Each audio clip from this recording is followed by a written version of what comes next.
বঙ্গে আগমন হয়েছে বর্ষার, আর গত দুদিনের অবিরাম বর্ষণে বিপর্যস্ত ব্যারাকপুর পৌরসভার একাধিক ওয়ার্ড। প্রসঙ্গত, কল্যাণী এক্সপ্রেসওয়েতে যবে থেকে সম্প্রসারণের কাজ শুরু হয়েছে, অভিযোগ তবে থেকে ব্যারাকপুরে কল্যাণী এক্সপ্রেসওয়ে সংলগ্ন এলাকাগুলি অল্প বৃষ্টিতে জলমগ্ন হয়ে পড়ে। এমন কিছু এলাকা রয়েছে যেখানে বৃষ্টির জল বৃষ্টি থামার পর দীর্ঘদিন জমে থাকে, ফলে ওই এলাকার বাসিন্দাদের সমস্যায় পড়তে হয়। এই বছরও এক সমস্যায় ব্যারাকপুরবাসী, আর তাদের সমস্যা মুক্ত করতে গিয়ে একাধিক ব্যবস্থা গ্রহণ করেছে পৌর কর্তৃপক্ষ, কিন্তু তাতেও নতুন কিছু সমস্যার সৃষ্টি হয়েছে। এই বিষয়ে পৌর প্রধান উত্তম দাসের দাবি, বৃষ্টির জমা জল নামানোর জন্য তৎপর পৌরসভা, সেই মতো পৌরসভার সাফাই বিভাগ সবসময় জল নামানোর কাজ করছে, সেই সঙ্গে পাম্পের সাহায্যে জল নামানোর কাজ করছে পৌরসভা।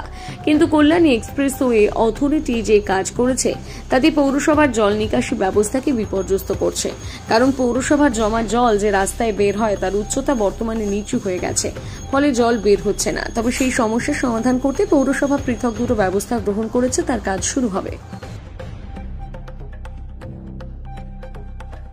দীর্ঘদিন ধরে জলমগ্ন হয়, তাহলে আমরা অল্টারনেটিভ ব্যবস্থা করেছি, কিন্তু তারপরে যেটা সমস্যা তৈরি হয়েছে, যেটা হাইওয়ে অথরিটি কল্যাণী রোড যারা করেছে, তারা যে আমাদের যে আউটলেট জলটা বেরোনোর যে জায়গাটা, সেটাকে প্রায় বেড লেভেল থেকে 3.5 ফুট হাইটে চলে গেছে, যে কারণে আমাদের জলটা ওখান দিয়ে বেরোচ্ছে না।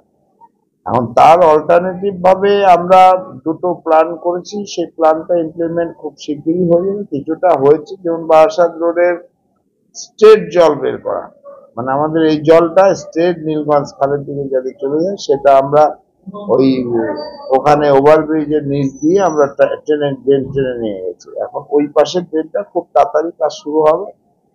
আর এই দিককার যেটা, সেটা বড়পোল থেকে যেটা গেছে, সেই জলটা রুইয়াখালের দিকে যদি আমাদের আলাদা ড্রেন করে, সেটা আমরা খুব তাড়াতাড়ি হাত দেবো। তবে আমরা পাম্প লাগিয়ে দিয়েছি, যেটুকু বৃষ্টি হয় জল বেশি থাকতে দেই না, আমরা ওই পাম্পিং করে সেটাকে বাইর করে নেওয়ার চেষ্টা করি। সেটা সবসময় থাকে, কনজারভেন্সি স্পেশাল টিম সারা বছর ধরে আমাদের কোনো না কোনো জায়গায় কাজ করে। বৃষ্টি না হলে হ্যাঁ,